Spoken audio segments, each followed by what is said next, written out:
বিসমিল্লাহির রহমানির রহিম।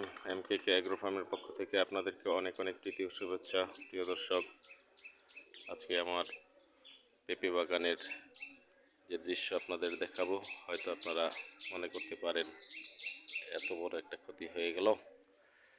দেখেন, পেঁপে গাছ জুড়ে কোনো পেঁপে নেই, যত্ন হয়তো বা কিছুটা কমতি আছে।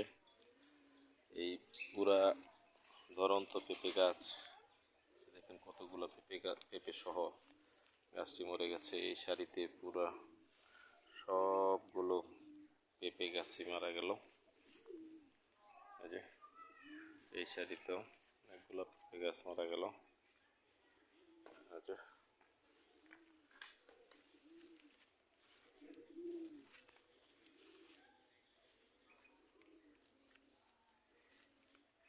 অতিবৃষ্টির কারণে এই পেঁপে গাছগুলো এভাবে ক্ষতিগ্রস্ত হয়েছে। দর্শক, কারো যদি পেঁপে গাছকে কীভাবে যত্ন দিতে হবে সেই পরামর্শ যদি কারো কাছে থাকে, তাহলে আপনারা পরামর্শ দিয়ে সহযোগিতা করবেন। ধন্যবাদ সবাইকে।